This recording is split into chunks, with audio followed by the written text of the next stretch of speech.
এই সড়কটা অনেক ভয়ঙ্কর আমাদের টঙ্গীর জন্য। ছিনতাইটা অনেক বেশি বেড়েছে। ওই সিঁড়িতে সকাল 7টার দিকে একজন মানুষকে হত্যা করা হয়েছে, রাস্তা ওইখানে পড়েছে ওইখানে।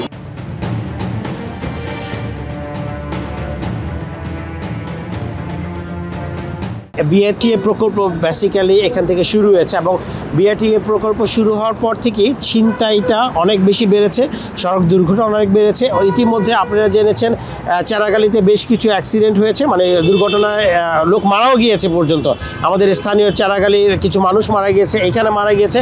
আজকে সকালে যে ঘটনা ঘটেছে, এই যে আমাদের পাশেই যে জায়গাটা আছে, এখানে ভদ্রলোক সকালে কাজে যাওয়ার সময় তাকে ছুরিঘাতে এখানে অন দ্য স্পটে সে মারা গিয়েছে এবং পুলিশ মনে 2 ঘন্টা পরে তার লাশটা থানায় নিয়ে গেছে।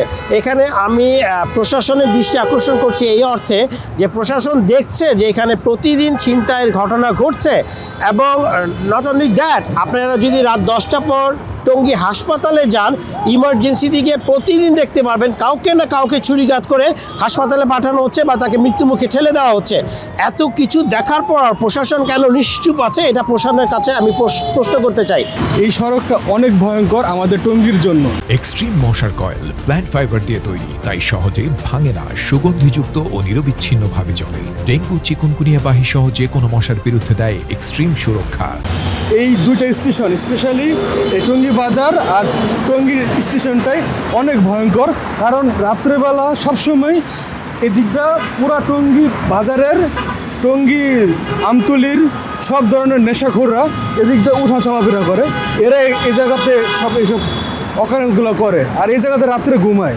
আমি সরকারের কাছে অনুরোধ করব যে এই দুইটা স্টেশন সীমিত সময়ের জন্য বন্ধ করে রাখা, আর এই জায়গাতে বাসগুলো যাতে না থামতে পারে, সরকার এই উদ্যোগটা নেক। তাহলে আমাদের টঙ্গীতে অকারেন্স হবে না, মানুষ মরবে না, আর কোনো মানুষ মারবো খালি হবে না। কিছুদিন আগে আমি দেখলাম লাইভে একজনকে ছিনতাই করছিল, তাকে অনেক দ্বিগুণ অত্যাচার করা হয়েছে, পরে আমাদের টঙ্গী এই মেডিকেলে পরে ভর্তি করা হয়েছে। এখানের পরিস্থিতি খুবই খারাপ, সন্ধ্যার পরে একা চলা যায় না।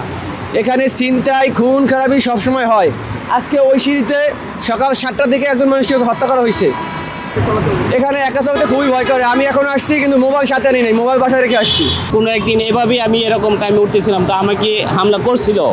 এটা তো অনেক ঝুঁকিপূর্ণ, কারণ এখানে পুলিশও নাই, অন্ধকার। এখানে একজন পার হইলে অনেক সময়ই ধরে সব কিছু নিয়ে গেছে, বহুত ঝুঁকিপূর্ণ। আসলে এখানে পুলিশ দেওয়া উচিত। রাস্তা ওইখানে পড়েছে ওইখানে।